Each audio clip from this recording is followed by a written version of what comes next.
Y como habíamos mencionado anteriormente, estamos acompañados por la doctora Sandra Siekowski, que ahora está bien pronunciado, no como lo había pronunciado antes. Y justamente entrando aquí a la radio vimos un cartel que nos parece muy interesante. ¿A qué se refería, Sandra, vos que sos especialista en este tema? Sí, bueno, justamente un cartel que es con un signo universal de que hay un DEA en el lugar. Y ¿qué es un DEA? Perdón. Un DEA es un desfibrilador externo automático. Es, digamos, como el cardiodesfibrilador que tenemos en los hospitales, que por ahí ustedes han visto en las unidades cerradas, pero justamente la A viene de automático, porque este dispositivo tiene la capacidad de detectar si un paciente tiene una arritmia y chocarlo cuando es necesario. Y lo puede usar cualquiera. Lo puede usar cualquiera y, bueno, siempre en el contexto de un paciente que hace una muerte súbita, un paro cardíaco súbito. Claro, eso se ve mucho no sé, vas a recitales, en los clubes, así. ¿En qué momento uno sabe que lo tendría que usar? Perfecto. Lo tendría que usar ante un paciente que uno sospecha que tiene un paro cardíaco. ¿Cómo sospechamos que un paciente tiene un paro cardíaco? Lo primero que vamos a observar es que un paciente pierde bruscamente la conciencia. Sí. Puede estar precedidos por síntomas como dolor de pecho, falta de aire, sudoración, palpitaciones, o simplemente vemos que un paciente súbitamente pierde la conciencia, como que se desmaya. Nos acercamos a él. Seguramente si alguien aparentemente ha perdido la conciencia, lo primero que hace es llamarlo. Lo llamamos, si ha hecho realmente un paro cardíaco, obviamente no va a responder, y en ese momento pedimos una ambulancia y que traigan el DEA, ¿sí? Okay. Y luego nos quedamos constatando si realmente esta pérdida de la conciencia se debe a un paro cardíaco. Entonces miramos el tórax y miramos si respira o no respira, si ventila o no ventila. ¿Cuánto tiempo nos tomamos? Mínimo 5 segundos, pero no más de 10 segundos. Simplemente mirar el tórax. El paciente va a estar seguramente sobre el piso. Si quedó, digamos, boca abajo, lo ponemos boca arriba y observamos el movimiento del tórax. ¿Respira o no respira? Si el paciente no respira, está en paro cardíaco, y empezamos con las compresiones en el centro del pecho, fuerte y rápido. Las manuales. Sí, exacto. Compresiones con las manos, fuerte y rápido, en el centro del pecho, hasta que llegue el desfibrilador. Si estamos cansados de comprimir, que eso puede pasar, porque en general uno al minuto y medio, 2 minutos, ya se cansó, le pide a otra persona que siga comprimiendo, que siga con las compresiones, y nosotros entonces asumimos la tarea de conectar el DEA. ¿Qué es lo primero que vamos a hacer cuando recibimos un DEA? Encenderlo. Y en general, digamos, la mayoría de los DEAs tiene un diseño donde hay un botón verde que tiene el signo del encendido y tiene el número 1, entonces apretamos ese botón. Apretamos ese botón y escuchamos al DEA, porque el DEA nos guía y nos va a decir: coloque los parches sobre el pecho desnudo del paciente. Entonces vamos a ver que tenemos unos parches ahí conectados a este aparato, y tiene un dibujo de cómo ponerlos sobre el pecho del paciente. Claro. ¿Sí? Entonces dice: conecte los parches siguiendo el dibujo de los parches. Ahora se está analizando el ritmo, no toque al paciente. Entonces dejamos de comprimir, no tocamos el paciente. Si el DEA detecta un ritmo que necesita ser chocado, entonces va a decir: no toque al paciente, y se empieza a cargar, se va a decir recargándose, el DEA se está cargando, no toque al paciente, y va a decir ahora: apriete el botón naranja. Siempre es un botón naranja que empieza a titilar con una luz naranja. Una vez que se cargó, nos va a decir: apriete el botón naranja. Ahí va a ser la descarga. Decimos: nadie toque al paciente, y apretamos el botón naranja, y eso va a generar una descarga que va a atravesar a través de esos parches que tienen un electrodo, que van a hacer un choque eléctrico. La mayoría de los pacientes que tienen una muerte súbita es de causa cardíaca, y la causa es por una arritmia, que si yo la choco a tiempo, el paciente sale del paro, ¿sí? Porque la causa del paro fue la arritmia, y yo la choqué, la traté, y el paciente, cuanto antes lo desfibrilo, mejor. No es lo mismo chocar a un paciente en el primer minuto de una arritmia que en el quinto minuto. Claro. Se pierde la chance aproximadamente 7 a 10% por minuto, se va perdiendo. O sea, si lo choco en el primer minuto, 90%. Lo choco en el minuto 5, aunque parece rápido, pero ya la chance es 50%. Y vos decías que tenías que ver que no estuviera respirando. Si por los nervios o qué sé yo, vos te parece que no está respirando y si el tórax se mueve. No pasa nada, porque ¿Hay posibilidad de que le hagas mal al paciente? No, exacto. Excelente pregunta. No hay posibilidad de que le hagas mal al paciente. Primero, a ver, el DEA... Pues por ahí en los nervios decís, no respira. Vos cuando coloques el DEA no se va a cargar si no detecta una arritmia. Claro. Si quieren le ponemos nombre a la arritmia. La arritmia se llama fibrilación ventricular. Sí. Esa es la arritmia que tiene que detectar para decir, bueno, voy a desfibrilar, se carga y después nosotros podemos descargar. Entonces, suponete que vos te confundiste, le conectaste el DEA no va a leer ninguna arritmia que tenga que ser desfibrilada y no va a pasar nada. Y a lo sumo, si el paciente lo que pasó fue que se desmayó, se va a despertar y no va a pasar nada. ¿Sí? Igual como decís, antes, o sea, uno llama a la ambulancia y hay otro haciendo eso porque puede no ser personal de salud, o sea, pasa acá, por ejemplo. La idea es que sea justamente, que sea personal de la comunidad y por eso está acá, está en una radio, digamos, donde eventualmente puede haber un médico, pero... como ahora. Claro, como ahora. Pero, digamos, la idea es justamente... ¿Por qué? Por esto mismo, porque si vos solo llamás a la ambulancia, que está muy bien, que lo tenés que hacer, por ahí no llega y esperamos tiempo. que llegue el cardiodefibrilador de la ambulancia, ¿cuánto tarda una ambulancia en llegar? Y yo te acabo de decir que una vez que se produce el paro, la chance de desfibrilar, si la causa del paro es una arritmia, se pierde 10% por minuto. Es decir, que a los 12, 15 minutos de que se produce el paro por esta arritmia, yo aunque llegue con un cardiodefibrilador, poca chance tengo de hacer algo. Ese es el sentido del DEA, porque vos me decís, ¿por qué no espero la ambulancia y que venga el médico de la ambulancia y que si ve la arritmia, sí, pero a lo mejor cuando llega ya no hay más arritmia, ya no hay más paciente. Ese es el sentido del DEA. ¿Sí? Y es un aparato que una vez que lo usaste, no sé, voy a preguntar capaz una burrada, como un matafuegos que se vació y ya hay que rellenarlo o sirve indefinidamente. Lo que vos tenés que, una vez que usaste los parches, los tenés que descartar, tenés que comprar parches nuevos, nada más, solamente eso, y sí tiene una batería interna que tiene un vencimiento, ¿no? Porque todo esto es un aparato, un dispositivo electrónico, pero tiene batería, ¿sí? Que eso, digamos... O sea, habría que ir controlando que la batería se debe controlar mensualmente y tiene un vencimiento cuando se vence, porque dura 2 o 3 años, bueno, uno llama al fabricante para poder cambiar la batería del DEA. Claro, hay que estar atento entonces a observar esto, ¿no? Claro, porque... sí, requiere ese mantenimiento, ¿no? ¿Y hay algún tipo de ley? Porque ahora se ve como en muchos lugares, que diga en un lugar que van tantas personas Sí. Hay una ley nacional que digamos que promueve justamente que la instalación de DEAs y también hay una ley de la legislatura porteña, ¿no? Porque lo que diga la ley nacional es una sugerencia, porque nosotros somos una república, autónoma, ¿no? Somos, claro, nosotros somos federales, o sea, cada provincia y que en este caso la ciudad autónoma tiene su propio legislación, su propia legislatura, pero bueno, en este caso muchas legislaturas adhieren a la recomendación de lo que fue Senado y Diputados de la Nación, que hay una ley de lo que se llama Ley de Acceso Público a la Desfibrilación, donde se recomienda que tiene que haber un DEA, especialmente en lugares donde hay una circulación importante de gente, por ejemplo, los clubes, por ejemplo, los shopping, las estaciones de subte, las estaciones de trenes, un colegio, exactamente, porque la incidencia de muerte súbita en el adulto es 1 cada 500/1000 habitantes por año, ¿sí? Uh-huh. Fíjense que si lo llevamos a nuestro país, estamos hablando de casi cerca de 40.000 muertes súbitas por año. Es un montón. Es mucho más que muchas enfermedades. Sí. La incidencia de muerte súbita en el joven es 1 cada 100.000, pero si ocurre es una catástrofe, ¿no?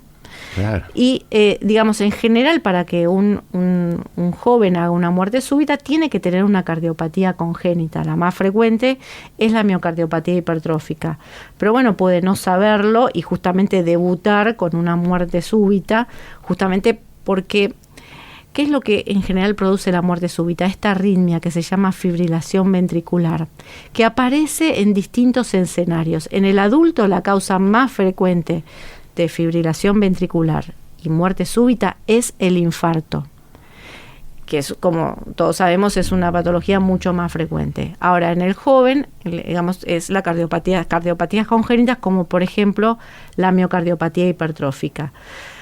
Es frecuente, digamos, ver muchas veces en las maratones, ¿no? Sí. A veces justamente los DEAs, o como vos decías antes, los recitales, están puestos en forma como transitoria, ¿no? Se arma todo un esquema y en general el DEA, ¿no?, lo lleva en la mochila, por ejemplo, un rescatador con una moto. Entonces está, por ejemplo, porque yo si voy a poner DEAs en una maratón de 42 kilómetros, no voy a poner una cantidad, no, entonces lo hacemos móvil.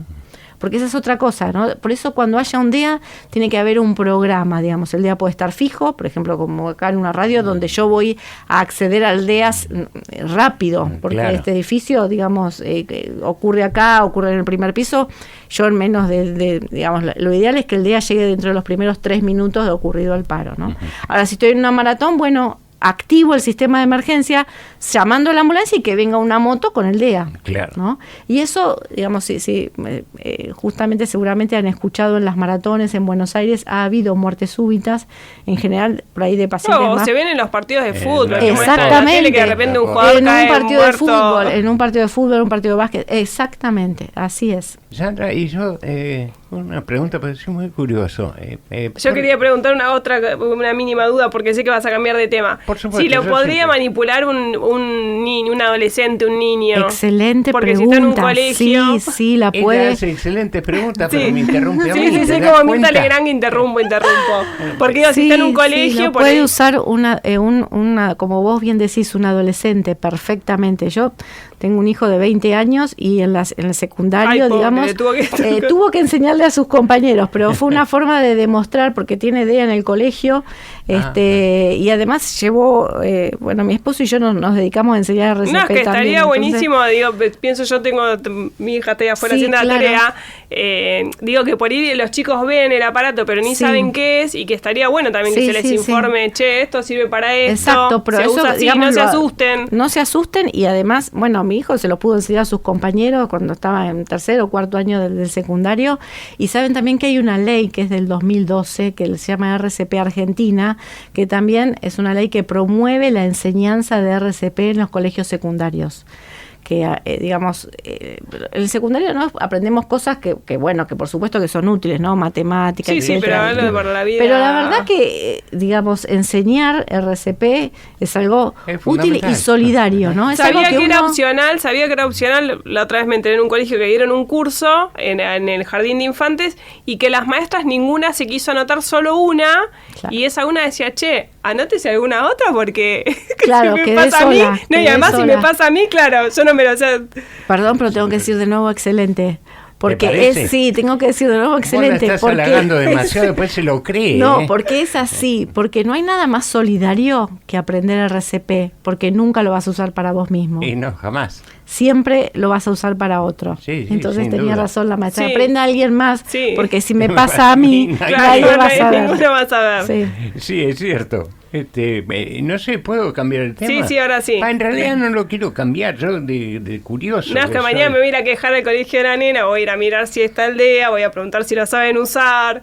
Y mi hija me va a odiar, por supuesto, pero no importa. Bueno, como siempre. Claro. Te vas a buscar la ley del 2012 RCP Argentina. Yo te juro que te la sigo hasta que lo consigo y le digo, y pongan un coso acá. Sí. ¿Es un aparato muy caro? No, no sé cuánto, o sea, hay varias marcas en Argentina. Debe haber 8 o 9 marcas, o sea, eso hace que digamos tengas la opción de buscar el que consideres más conveniente. el que está acá es bueno. Tarea para el hogar. El que está acá es bueno. Todos sirven. Sí, tarea sí. para el hogar, juntar plata en el colegio. O sea, Claro. la próxima fiesta escolar, Claro. juntar plata para el DEA si no hay. Primero voy a corroborar que ojalá Sí. que nunca pase, pero si pasa, estar preparados. Obvio. Sin duda, aparte, hay una ley, o sea, Sí. no es que estamos Hay una diciéndolo ley, nosotros. hay una ley. Porque Y si se los nos papis ocurre. juegan al fútbol en el colegio, ni te digo. Claro.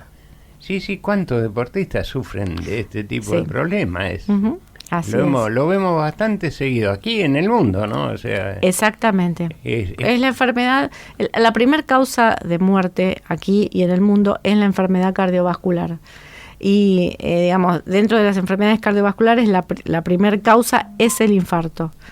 El 50% de los pacientes que muere a causa de un infarto muere súbitamente por fibrilación ventricular, ¿Y se por puede esta usar arritmia, en- que es prehospitalaria, porque ocurre, no es que todos los pacientes que tengan un infarto van a tener esta arritmia, pero cuando la tienen en los primeros minutos. O sea, la mayoría de las muertes súbitas son prehospitalarias. Y hay una edad para aplicárselo al paciente, porque me vino a la mente, no sé, viste en jardines de infantes que muere un bebé de muerte súbita de 6 meses. Bueno, algo ahí así. obviamente los que tienen que ser RCP, como vos bien decías, son las maestras. Claro, pero digo, para aplicar el desfibrilador. Bien.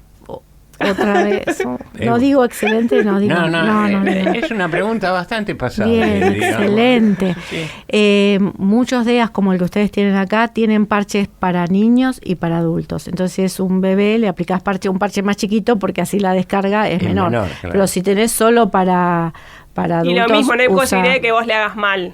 No, si vos tenés un chiquito, bueno, ponerle el parche. Sí. Si no tenés el parche para niños, usá para adultos. Pero claro, si vas a comprar un DEA y lo vas a poner en un jardín, Obvio. que sea un DEA Sí, que sí. tenga parches para niños y niños. adultos. Y que todos sepan hacerlo, porque si bien lo puedes usar por primera vez guiándote por lo que Sí. te dice, bueno, mejor que lo sepas usar. Obvio. Y, digamos, para estar más seguro el momento que lo tengas que usar. Y ustedes hacen RCP, dijiste, con tu esposo. Claro, sí, digo, pobre mis hijos que no les quedó otra porque, digamos, mi esposo es especialista en terapia intensiva, yo en cardiología, pero además hago específicamente unidad coronaria y, digamos, dentro de, siempre uno como médico se especializa en algunos temas. Hace 25 años que digamos, uno de mis temas fuertes a los que más estudio y enseño es RCP. Y bueno, mi esposo sí también, pero en otro ámbito, En digamos. otro ámbito, pero sí, en también. otro hospital, pero también, sí. Sí, ella es una de las artífices de que yo siga acá todavía. Es una de las a las que les mentís, digamos. ¿Les miento? Sí. No lo digas en público, Leticia, por favor. Vos tenés que tratar de controlar estos impulsos. No puede ser. Sí, ella es una de las artífices que esté acá junto. No al sé si doctor agradecerle, Carlet. sigue. Hay mucha gente que la odia por esta situación, pero hay otros que por ahí... Porque cuando le pasa algo, yo siempre sospecho que algo hizo. Entonces, por eso digo, es de Algo los que habrás va y- hecho. Sí, sí, No, de los bueno, que no, ¿Qué miente. habré hecho yo? No, sí. No sé, olvidarse un remedio, algo. Pero si tomo nada más que todas estas pastillas que Sí, me sí. recetaron ellos y que tengo que seguir tomándolas, que ya Muy son bien, un Eduardo. hábito. Sí. Y ves dónde las tengo, ¿no? Sí, muy bien, Acá. Eduardo, Da igual sí, la- lo veo, perfecto. La puse perfecto. para que ella la Sí, vea. sí, Ella para la vea, lucirse, sí, me sí. parece perfecto. Hace un rato tomé una porque tengo que estar tomando. Son tantas que realmente, Bien. si no llevo un control, me encuentro todas las pastillas a la noche. Claro. No puede ser. Y yo te había preguntado, cuando ella hace preguntas excelentes, yo hago preguntas curiosas, porque quiero saber por qué cardióloga. ¿Por qué soy cardióloga? Primero, ¿por qué médica? Sí. ¿Que es algo que viene de familia? No viene de familia, para nada, pues soy la primera profesional de mi familia. Ajá. Pero ¿por qué elegí medicina? Porque por una vocación de servicio, claramente por eso. No es que tenía un especial interés en la biología, sí, por ahí sí me interesaba el estudio del cuerpo humano. Me acuerdo que tenía un librito que se llamaba El estudio del cuerpo humano, porque estaba más dedicado como para chicos. Cuando yo era chica me interesaba leerlo, pero en sí, ¿qué me gustaba a mí estudiar? Me gustaba estudiar historia, filosofía, antropología, me gustaba otra cosa como estudiarla, pero lo hice claramente por una vocación de servicio, porque, digamos, sentía que me hace bien, que me gusta, es mi vocación. Ayudar, eso, así yo veo la medicina, con mucha responsabilidad, ¿no? Porque para ejercer es fundamental la vocación de servicio, la empatía, pero también la responsabilidad de saber que uno tiene que estudiar para atender bien a un paciente. Y sí, no cabe ninguna que, duda. Digamos, yo soy médica hace 34 años y hace 34 años que sigo estudiando, pero real sigo estudiando. Sí, realmente. te creo. Porque y usted sabe que, porque muchas veces llega y estamos por ahí discutiendo en un Ateneo, sí, dando una clase, y bueno, y eso también es importante, ¿no? Para mí es importante estar en un hospital. Intercambio. Sí, exacto. Porque así uno aprende enseñando, uno aprende escuchando al otro, uno aprende con el colega y uno aprende estudiando también, ¿no? Primer generación, decías, de profesionales recibida en la UBA. Sí, claro. Y hablábamos hace un rato que mañana es el Día del Docente Universitario, sabemos que sos docente. Feliz día también. Gracias. Esa es otra vocación fuerte que tengo, sí. Es un defecto enseñar. Que tenemos. Sí, me gusta mucho enseñar. Mi mamá era maestra. Y bueno, yo creo que sí, yo heredé esa vocación. Sí. Y antes habíamos preguntado a la doctora Sandra Siekowski, ¿por qué médica? Pero ahora voy más allá. ¿Por qué cardióloga? ¿Por qué cardióloga?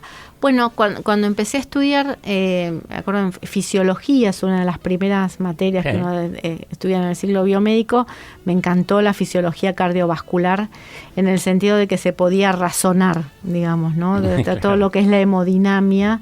Y me acuerdo, bueno, también a veces uno le gusta la materia por el docente, ¿no? Yo siempre, cada vez que viene un docente acá, le digo eso, que depende de cómo te dan la materia. Sí, yo creo que, bueno, todos los docentes en la UBA lo que tiene, ¿no? Tiene mucha posibilidad de distintas cátedras, ¿no? Yo, bueno, siempre trataba de elegir la que me decían la que era la mejor, no la más fácil, que habitualmente la mejor era la más difícil.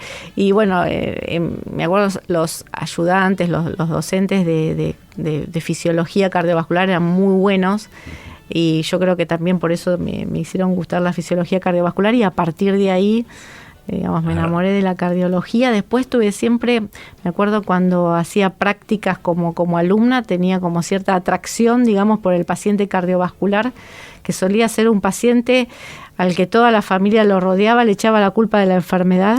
Pues yo justo encima te dije que te habías hecho algo malo. No, porque la familia se asusta, porque algo del corazón, bueno, a ver, se puede morir de esto, la familia empieza a asumir que algo de culpa tiene, que no se cuidó lo suficiente, y yo siempre sentía mucha atracción por defender al paciente con la enfermedad cardiovascular, sí, y sigo siendo así, digamos, cuando dicen, no, pero está tomando café, bueno, puede tomar, yo digo que tomar un café. Que alguna cosita desajustó, digo yo. Sí, no es lo mío. Yo soy muy obediente, así que no es lo mío. Y por suerte se dedicó a la cardiología. Sí. Yo tengo que agradecerlo en forma personal. La verdad que la unidad coronaria de nuestro queridísimo Hospital de Clínicas es excelente, no como las preguntas de Leticia. No, excelente realmente. Sí, realmente sí, todos los médicos, los enfermeros, todo el personal de limpieza tiene mucha dedicación. Tienen todos mucha dedicación, por supuesto los residentes, los rotantes, vienen muchos rotantes de afuera, de otros hospitales, a rotar a nuestra unidad coronaria, y yo lo que más destaco de la unidad coronaria es el trabajo en equipo. El trabajo en equipo de todos los profesionales, y hay mucho amor por la unidad coronaria, por los pacientes, mucha preocupación para poder tener, digamos, la mejor tecnología disponible, todos los insumos necesarios. Que no es fácil. Que no es fácil, pero nosotros hacemos todo para darle lo mejor al paciente. Como, digamos, nuestros pacientes reciben todo como si estuvieran internados en el mejor sanatorio privado, porque nosotros no quiero el sanatorio privado. No. Yo, en mi segunda casa. Le damos, o sea, bueno, el recurso humano ni hablar. Y yo destaco mucho la enfermería de nuestra unidad coronaria, es excelente, y es fundamental porque, bueno, Eduardo, usted estuvo en la unidad coronaria. Nosotros todo por tres. Pero nosotros pasamos, hacemos una recorrida a la mañana, otra a la tarde, ahí estamos. Pero el que está todo el tiempo con usted es el enfermero. Por eso las unidades de área, el área intensiva se llama unidad de cuidado intensivo, porque lo más importante del paciente que está en un área intensiva son los cuidados intensivos que da el enfermero. Claro. Que da el enfermero, sí. Que es el que está, el médico está un rato, el que está todo el tiempo con el paciente y que lo cuida, es el enfermero. Sin duda, están ahí al pie del cañón. Y en eso nuestros enfermeros, son, o sea, nuestros pacientes prácticamente no se escaran, por eso digamos por los cuidados, la higiene del paciente es importante, el acompañamiento, bueno, el rotarlo, el cuidarlo. Que eso es lo que hace nuestra enfermería. Pensé que iba a decir no se escapan. No sé, bueno. Alguno yo he visto escaparse. No quiero volver al... Escaparme no, me voy al sexto piso. Sí, alguno he visto pasear, pero bueno. No sé, Eduardo, ¿a qué se está refiriendo? No sé. Porque nuestro servicio está en el sexto y ustedes están en el décimo. Y yo a veces bajo, estoy internado, pero bajo. Pero baja a dar una vueltita. Yo no vi eso, Eduardo, nunca, ¿no? Porque lo hago muy bien. Sí, lo hace muy bien. Lo hago y nadie se da cuenta. Tal cual, pero bueno, alguien se da cuenta. Vos no digas nada. No. Bueno, nosotros sabés que tenemos también la posibilidad de monitorear al paciente por un sistema de telemetría. Pero la telemetría no llega tan lejos, Eduardo. O sea, pero sí tenemos la posibilidad, por ejemplo, que camine dentro de la unidad coronaria cuando ya el paciente está en condiciones de caminar, por ahí al otro día puede irse de alta, caminar, ir al baño, y lo podemos seguir, digamos, telemétricamente. O sea, con un monitoreo centralizado del ritmo cardíaco, que es algo que a nosotros nos interesa mucho, y no necesariamente el paciente tiene que estar conectado en su propia cama. Sí. También tenemos esa tecnología. Un chip hay que ponerle, si se escapa, si cuando se aleja. Algo así. Sí, o un perímetro ese que se le pone a las mascotas para no se alejen. Claro, sí. También hay muchos. Una alarma cuando yo me alejo mucho más de lo que debo. Tal cual. No, pero soy bastante respetuoso de las indicaciones. Sí. Por eso sigo participando. Sí, en eso de los cuidados que decía yo, siempre tengo una discusión con mis hermanos que es que me dicen, ¿vos de dónde sacan tantas preguntas? Cuando vamos por ir los tres que él está internado, claro, mis hermanos por ir, el médico dice, no pregunta más nada, y yo empiezo a preguntar esto, y me dicen, ¿de dónde sacas tantas preguntas? Y una de mis preguntas siempre es, tanto con si le pasa algo a él o a mi hija, ¿cuándo yo me tendría que asustar? O sea, él se va de alta a su casa. Los signos de alarma, claro, ¿no? ¿qué sería que yo me asuste? ¿Él está en su casa y qué me tendría que asustar? ¿O qué es normal que le pase después de internación? Claro, sí. Siempre, digamos, por lo menos los síntomas cardinales de enfermedades cardiovasculares son el dolor de pecho, la falta de aire, el desmayo, digamos, lo que nosotros llamamos síncope, ¿no? Pero que la persona pierda la conciencia. Las palpitaciones son un síntoma frecuente, aunque bastante inespecífico, pero bueno, es algo a lo que también le prestamos atención, pero fundamentalmente el dolor de pecho y la falta de aire. Porque eso de la falta de aire, por ahí uno está en la casa y dice, bueno, por ahí estuvo muchos días acostado y ahora se agita porque se mueve un poco más en la casa. Claro, pero es el paciente, digamos, lo que nosotros llamamos técnicamente disnea. El paciente lo refiere como una sensación realmente de falta de aire, que no es lo mismo. Y es horrible. Sí. Yo lo pasé. Bueno, eso, Eduardo, los alumnos, lo que a mí más me interesa es que escuchen al paciente que tuvo algo, cómo lo describe, porque como yo digo, no va a venir el paciente a decirme que clasificame la anemia, ¿no? Ni va a decir, hola, tengo disnea, sino que te va a hablar de que, digamos, cómo es la falta de aire. Por eso, para mí, yo les agradezco mucho a los pacientes que donan su tiempo cuando voy con los alumnos, y yo quiero que repitan, a ellos no los va a beneficiar por volver a repetir, porque los beneficia cuando se lo cuentan a su propio médico, pero que vuelvan a contar qué sintieron, ¿no? Porque eso es lo que después los médicos escuchamos. Entonces aprendemos mucho de escuchar las distintas formas que tienen los pacientes de expresar síntomas como la falta de aire o el dolor de pecho. Así que, Sandra, yo te agradezco muchísimo que hayas estado con nosotros. Gracias a ustedes. Y ya nos vamos a volver a ver. No sé si acá o en el hospital. Bueno, en el hospital, ¿cómo no? Sí, Eduardo, ¿cómo no? Es así. Leticia, y nosotros nos vamos, ¿te parece? Nos vamos. De los pies a la cabeza.